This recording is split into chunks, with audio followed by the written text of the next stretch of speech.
జై గురుదేవ్. ఓం శ్రీ సాయిరామ్. దివ్యాత్మ స్వరూపులారా, ఆధ్యాత్మిక మార్గం అనేది అత్యంత సులభమైందే కానీ సాంకేతిక పరమైనటువంటి అంశాలను పరిగణనలోనికి తీసుకోలేకపోతే అది ప్రమాదకరంగా మారుతుంది.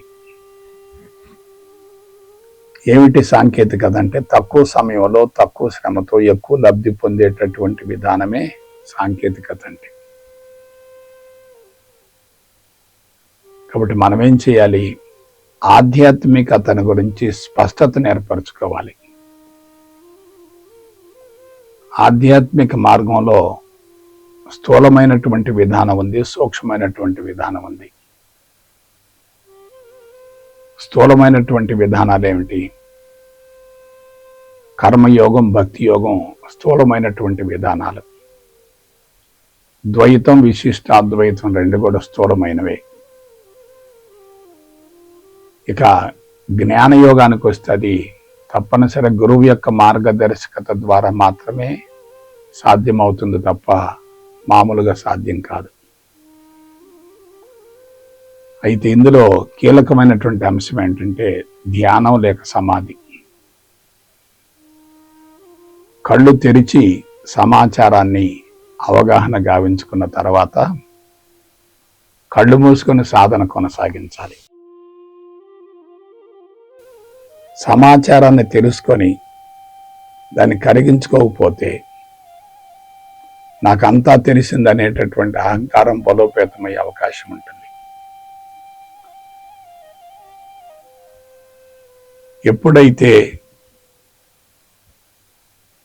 పరిపూర్ణమైనటువంటి జ్ఞానం అందదో ఆ వ్యక్తి అంతర్ముఖానికి వెళ్ళటం కష్టమే. అంతర్ముఖానికి వెళ్ళిన అనుభవాన్ని పొందడం కూడా కష్టమే. ఎందుకంటే పరిపూర్ణ జ్ఞానం అందకపోతే అంతరంగంలో అసంతృప్తి ఉంటుంది కదా. అసంతృప్తి ఉన్నప్పుడు ధ్యానం కొనసాగిస్తే ఎలా ఉంటుంది? ఆ అసంతృప్తి ఇంకా పెరుగుతుంది కదా, అసంతృప్తి ఇంకా బలోపేతం అవుతుంది కదా. ఆలోచించండి, ఏ స్థితిలో ఉండి మనం కళ్ళు మూసుకుంటామో ఆ స్థితి బలోపేతం అవుతుంది.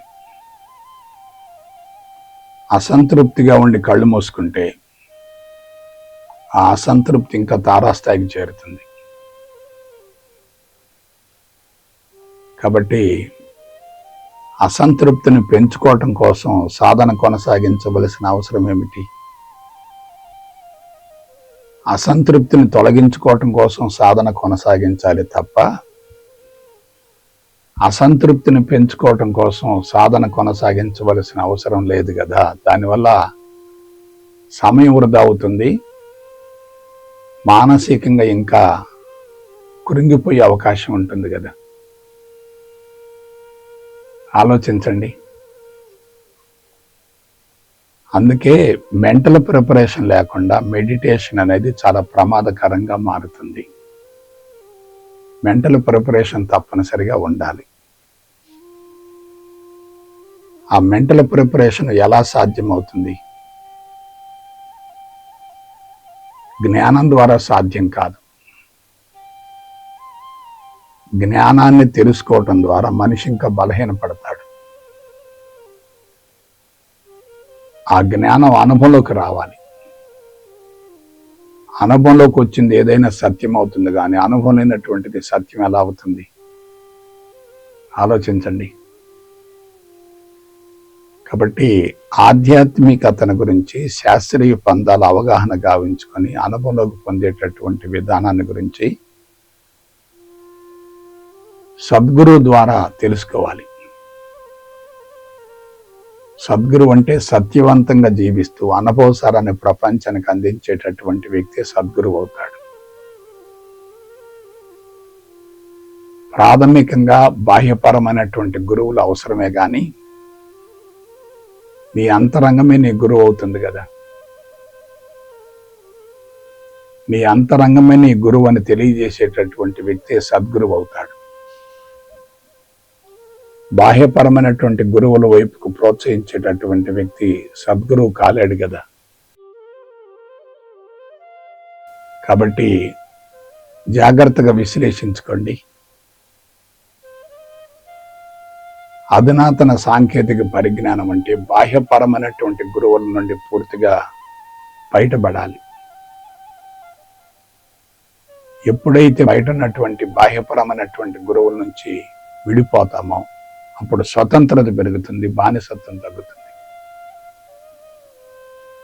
గురువులతో కలిసి ఉన్నంత వరకు ఆధ్యాత్మిక పురోభివృద్ధి జరగదు.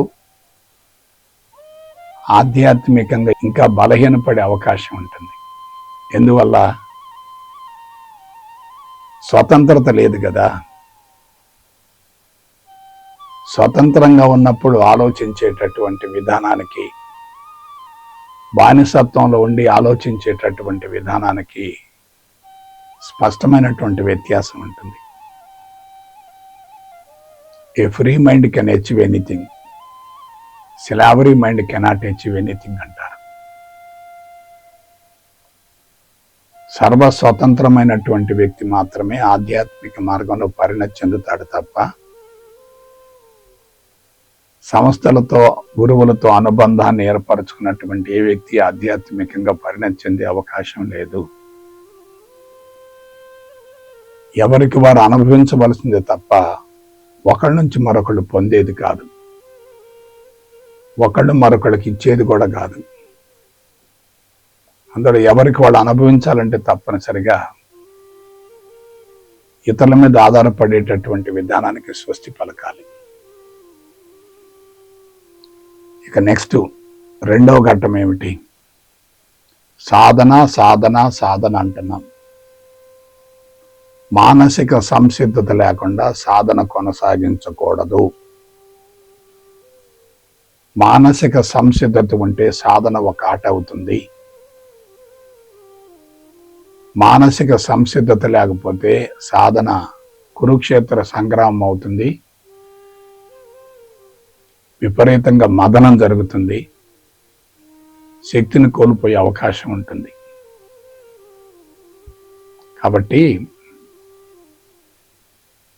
మెంటల్ ప్రిపరేషన్ అనేది మొదటి దశ, సాధన అనేది రెండవ దశ. మొదటి దశ విజయవంతమైతేనే రెండవ దశలో ఫలితం వస్తుంది. మొదటి దశలో వైఫల్యం చెందితే రెండవ దశకి వెళ్ళే అవకాశం లేదు, వెళ్ళిన సత్ఫలితం వచ్చే అవకాశం లేనే లేదు. ఇవన్నీ కూడా ఒకదాంతో మరొకటి లింక్ అయి ఉంటాయి. ఫస్ట్ స్టెప్లో విజయవంతం కాకపోతే రెండో స్టెప్లో తప్పనిసరిగా వైఫల్యం చెందే అవకాశం ఉంటుంది. రెండో స్టెప్ ఏమిటి? కళ్ళు మూసుకున్నాం, సాధన కొనసాగిస్తూ ఉన్నాం. సాధనకి వెళ్ళబోయే ముందే నేను సాధించవలసింది ఏమీ లేదనేటటువంటి భావనతో మానసికంగా సంసిద్ధమై కళ్ళు మూసుకోవాలి. కళ్ళు మూసుకున్న తర్వాత ఏం జరుగుద్ది? ఆలోచనలు వస్తూ ఉంటాయి. అప్పుడు మనం ఏం చేయాలి? సత్యాన్వేషణ చెయ్యాలి. సత్యం వేరు, సత్యాన్వేషణ వేరు. కేవలం సిద్ధాంతం వరకు అయితే అది సత్యం అవుతుంది. తెలుసుకున్న సిద్ధాంతాన్ని అనుభవంలోకి పొందే విధానం అయితే సత్ఫలితం వస్తుంది. సత్యాన్వేషణ ఏమిటి? సత్యాన్వేషణ బ్రహ్మ సత్యం జగన్ మిథ్య, బ్రహ్మ సత్యం జగన్ మిథ్య. కనిపించేటటువంటి స్థూల జగత్తు మొత్తం కూడా మాయకు ప్రతిరూపం. కానీ భగవంతుడు ఒక్కడే సత్యం. ఎప్పుడైతే భగవంతుడు ఒక్కడే సత్యం అనేటటువంటి భావన కలిగిందో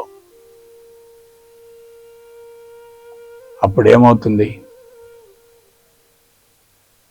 భౌతిక జగత్తు పట్ల ఆకర్షణ తగ్గుతుంది.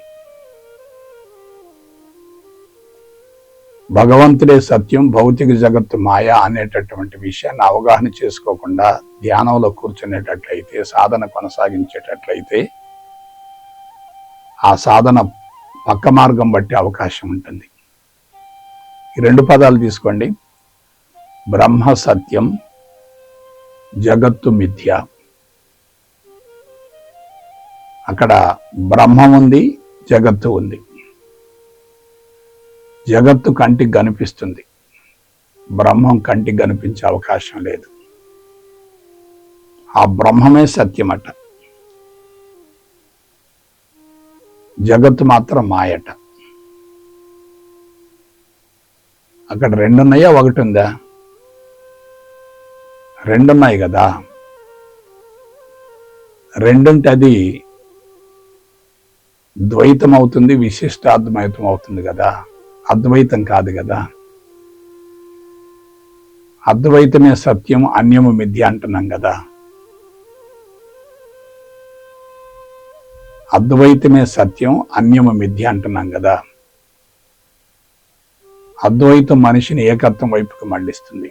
అంటే బ్రహ్మాన్ని జగత్తును కలిపి ఒకటిగా నిరూపిస్తుంది. ఇతర విధానాలను తీసుకుంటే అద్వైతం అనుభవంలోకి రాదు. కాబట్టి శ్రద్ధగా వినండి. బ్రహ్మ సత్యం, జగత్తు మిథ్య. ఎందుకు ఆ వాక్యాన్ని ఉదహరించవలసి వచ్చిందంటే, భగవంతుడు ఒక్కడే సత్యం, భౌతిక జగత్తు మాత్రం మాయ. అలా తెలియజేయలేదనుకోండి, మనిషి మాయ వైపుకు పరుగులు తీస్తాడు కదా. భౌతిక జగత్తునే సత్యంగా భావిస్తాడు కదా, భౌతిక జగత్తులు ఇరుక్కుపోతాడు కదా. భౌతిక జగత్తులు ఇరుక్కుపోతే ఏమవుతుంది? సత్య దర్శనం కాదు కదా. భగవంతుడే సత్యం అంటున్నాం, భౌతిక జగత్తు మాయ అంటున్నాం. అక్కడ 2 ఉన్నాయి. కనిపించేది ఒకటి ఉంది, నడిపించేది మరొకటి ఉంది. కనిపించేది భౌతిక జగత్తు, నడిపించేది పరమాత్మ. ఒకటి కంటికి కనిపిస్తుంది, మరొకటి కంటికి కనిపించదు. అక్కడ 2 ఉన్నాయి. స్థూలం ఉంది, సూక్ష్మం ఉంది. సూక్ష్మం కంటికి కనిపించకపోవచ్చు, స్థూలం కంటికి కనిపిస్తుంది కదా. కంటికి కనిపించేటటువంటి స్థూలాన్ని భగవంతుడిగా భావించటం జరిగిందనుకోండి, అది అద్వైతం అవుతుంది. ఇటువంటి అద్వైతాన్ని ప్రతిపాదించినటువంటి మహానుభావుడు ఆది శంకరాచార్యుల వారు. ఆయన చెప్పింది ఏమిటి? భౌతిక జగత్తు వైపుకు పరుగులు పెట్టవద్దు, అది వాస్తవం కాదు, మనం తీసుకెళ్లేది కాదు. మనం తీసుకెళ్లేది కానప్పుడు దానికోసం ఎందుకు పరితపించాలి?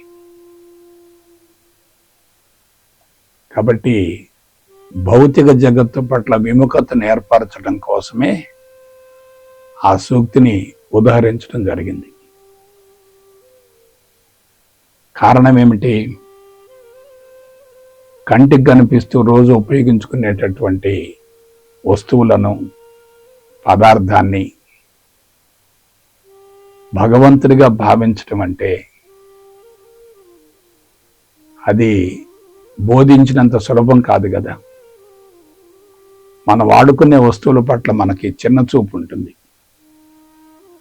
భగవంతుడి పట్ల విపరీతమైనటువంటి భక్తి ఉంటుంది, ఆకర్షణ ఉంటుంది. రోజు వాడుకునేటటువంటి వస్తువును భగవంతుడిగా భావించడం అంటే అంత సులభం కాదు కదా. నేను ఒక చిన్న ఎగ్జాంపుల్ చెప్తాను. అన్నం బ్రహ్మ, రసో విష్ణు, భోక్తా దేవో మహేశ్వర అంటారు. కనిపించేటటువంటి ఆహారమే బ్రహ్మ, రసో విష్ణు, దాని నుంచి వచ్చేటటువంటి రసమే విష్ణువు. ఆ తినేటటువంటి వ్యక్తుడే ఈశ్వరుడట. అన్నము, రసము, ఆ తర్వాత భుజించేటటువంటి వ్యక్తి. రోజు అన్నం తింటున్నాం, రోజు ఎన్నో రకాల పదార్థాలను తింటున్నాం.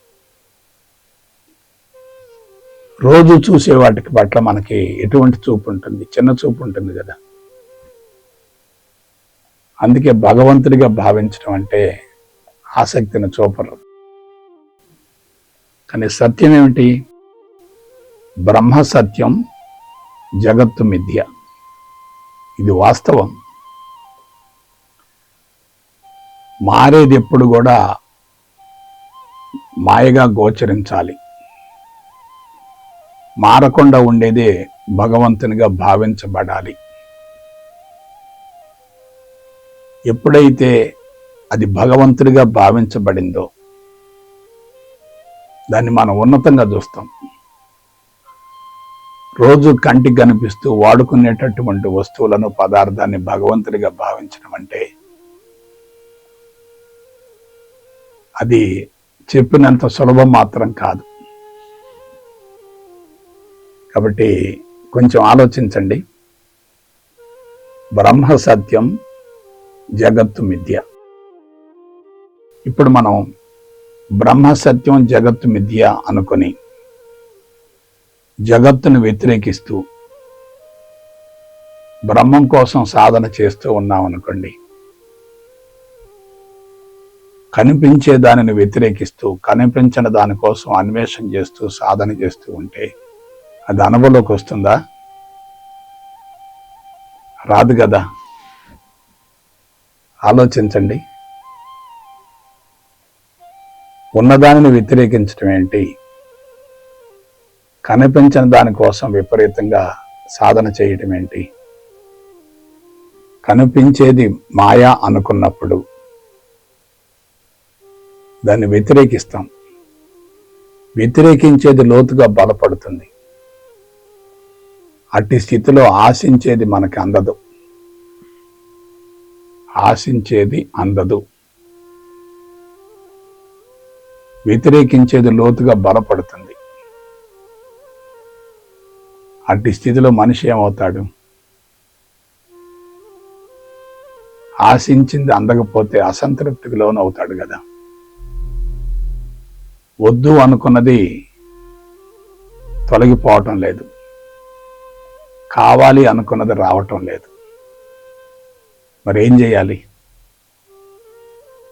ఏం చేయాలి? ఆధ్యాత్మిక మార్గం బోధించడం చాలా సులభం, కానీ ప్రాక్టికల్ అనుభవం రావటం చాలా కష్టం. అందుకే నేను సాంకేతిక పరిజ్ఞానం అనే మాట పదే పదే ఉపయోగిస్తున్నాను. కాబట్టి బ్రహ్మ సత్యం, జగత్తు మిథ్య అనేటటువంటి ఆ సూక్తిలో అద్భుతమైనటువంటి భావం దాగి ఉంది, కానీ దాన్ని అలాగే ఉంచకూడదు, తప్పనిసరిగా మార్చాలి. ఏమిటో మార్చటం? బ్రహ్మ సత్యం, జగత్తు కూడా సత్యమే. బ్రహ్మ సత్యం, జగత్తు కూడా సత్యమే. కనిపించనిది భగవంతుడే, కనిపించేది కూడా భగవంతుడే. ఇక్కడ మన లాజిక్ ఏం వాడాలి? కంటికి కనిపించినటువంటి భగవంతుడి నుండి కంటికి కనిపించేటటువంటి భౌతిక జగత్తు ఆవిర్భవించి ఆ భౌతిక జగత్తు మరలా తిరిగి కంటికి కనిపించినటువంటి భగవంతునిలో ఐక్యం చెందుతున్నప్పుడు కనిపించేటటువంటి భౌతిక జగత్తు కూడా భగవంతుడే కదా.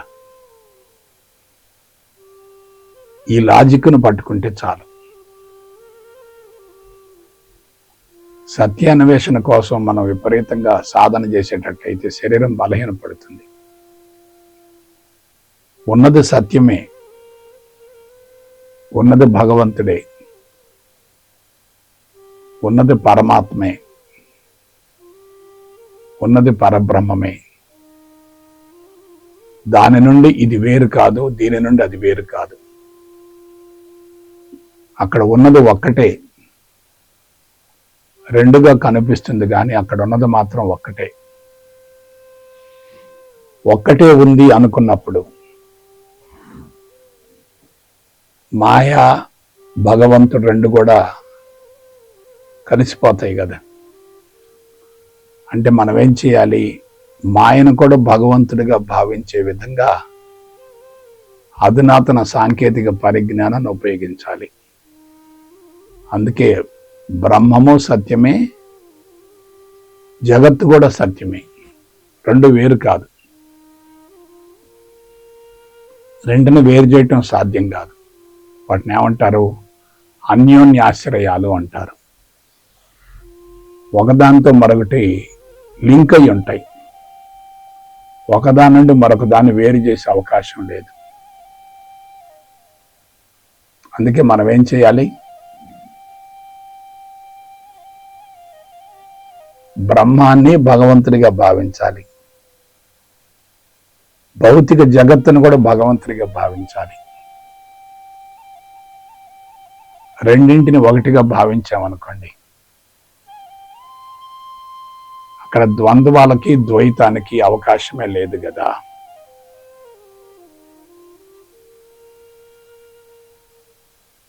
భౌతిక జగత్తు భగవంతుడు రెండు కూడా ఒకటిగా అనుభవంలోకి వస్తే అది అద్వైతం అవుతుంది కదా. అద్వైతమే సత్యం, అన్యము మిథ్య కదా.